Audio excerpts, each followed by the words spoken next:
Good morning, student. Now we will continue our chapter 4 from Beehive, a truly beautiful mind. Previous video में हमने देखा कि Einstein को interest था physics और मैथ्स में, और फिर उन्होंने स्टडी करी यूनिवर्सिटी में, ज्यूरिच में जो यूनिवर्सिटी थी वहाँ पर उनको एक फेलो स्टूडेंट मिलेवा मैरिक मिली। मिलेवा मैरिक से उन्हें लव हुआ। उसके बाद में उनके जो लेटर थे वह भी जो उनको लिखते थे वह भी साइंस से रिलेटेड ही रहते थे। 1990 में जब वह 21st जब वह ग्रेजुएट हो गए तो वह अनएम्प्लॉयड थे। फिर उन्होंने 1902 में पेटेंट ऑफिस में एक मैकेनिकल साइंटिस्ट की जॉब की। उसके बाद में उन्होंने 1905 में रिलेटिविटी थ्योरी ऑफ रिलेटिविटी दी, जिसमें E=m/c² फार्मूला दिया और रिलेटिविटी को डिस्क्राइब किया। इसी के बाद उन्हें मिलेवा मैरिज करने की सोची, लेकिन उनकी जो मदर थी वह इसके अगेंस्ट थी, क्योंकि मिलेवा जो थी वह उनसे ज़्यादा इंटेलिजेंट थी और बड़ी भी थी। The pair finally married in January 1903। अब जो उस जोड़े ने मतलब दोनों ने 1903 में शादी कर ली। एंड हैड 2 सन, और उनके 2 लड़के थे। A few years later the marriage faltered. थोड़े साल बाद में मैरिज डगमगाने लगी, become weak होने लगी। Mileva meanwhile was losing her intellectual ambition. अब मिलेवा को ऐसा लग रहा था कि जैसे उसका जो साइंटिस्ट बनने का सपना है, एम्बिशन है, वह ख़त्म होते जा रहा है। बिकमिंग अनहैप्पी हाउसवाइफ, और वह एक अनहैप्पी दुखी गृहिणी बन रही है। After years of constant fighting the couple finally divorce इन 1919। लगातार रोज के झगड़ों से दोनों ने एक दूसरे को फाइनली डिवोर्स दिया इन 1919 में। Einstein married his cousin Elsa the same year. उसी साल एल्सा से आइंस्टीन ने उसकी जो कजिन थी उससे मैरिज कर ली। Einstein's new personal chapter coincided with his rise to world fame. Einstein का personal chapter means private life जो थी और उनका जो वर्ल्ड में वो फेमस होने का, दोनों ही एक साथ coincided means happen at the same time, एक ही साथ हुए। In 1915 he had published his general theory of relativity. 1915 में उन्होंने theory of relativity पब्लिश करी, which provided a new interpretation of gravity, जो प्रूव करती है न्यू इंटरप्रिटेशन ऑफ ग्रेविटी को। इंटरप्रिटेशन मतलब एक्सप्लेनेशन, व्याख्या करना, ग्रेविटी की जो व्याख्या करती है और उसको प्रूव करती है। An eclipse of the sun in 1919 brought proof that it was accurate.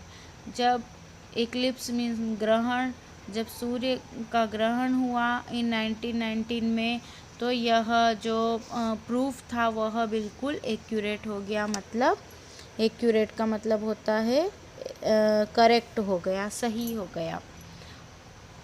Einstein had correctly calculate in advance the extent to light which the light from fixed star would be deflect through the sun's gravitational field. Einstein ने पहले ही correctly calculation कर ली थी कि जो fixed star है उसमें से निकलने वाली लाइट डिफ्लेक्शन होता है, और डिफ्लेक्ट किससे होता है तो सन्स के ग्रेविटेशनल फील्ड से। तो यह जब सन इक्लिप्स हुआ तो यह चीज़ प्रूफ हो गई और सही निकल गई। The newspaper proclaimed his work as a scientific revolution. Newspaper में उनकी डिस्कवरी को साइंटिफिक इवोल्यूशन के नाम से डिक्लेयर किया गया।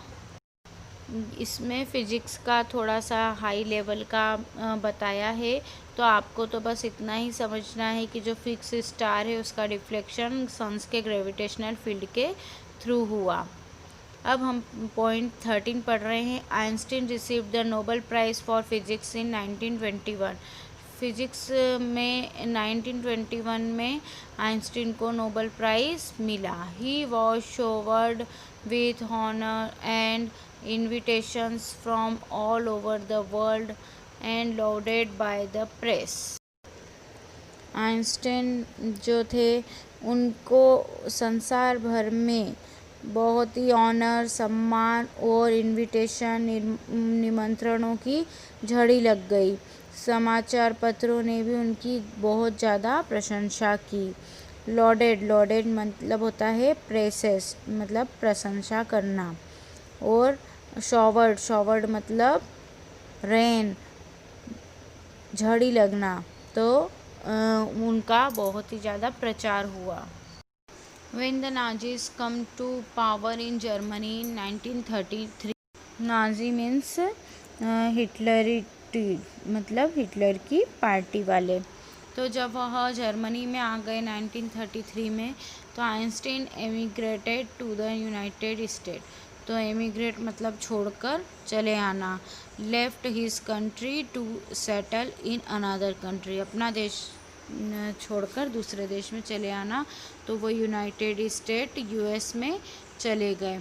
5 years later, the discovery of nuclear fission in Berlin had American physicists in an uproar। Berlin में न्यूक्लियर फिज़न की डिस्कवरी के बाद में अमेरिकन फिजिसिस्ट परेशान हो जाना, तो वह परेशान हो गए। अमेरिकी भौतिक मतलब अमेरिकन फिजिसिस्ट परेशान हो गए। Many of them had fled from fascism. Many of them उनमें से बहुत सारे तो fascism means authoritative form of government, मतलब निरंकुश शासन थे। Just as Einstein had and now they were afraid the Nazis could build and use an atomic bomb. उनमें से कई फासिज्म जो थे वह बचकर अमेरिका आए थे, जैसे आइंस्टीन आए थे, और उन्हें डर था कि नाजी जो है वो एटॉमिक बम बना लेंगे और उनका यूज़ करेंगे। Now we will continue this chapter on Monday. I hope you have enjoyed this chapter. Thank you so much.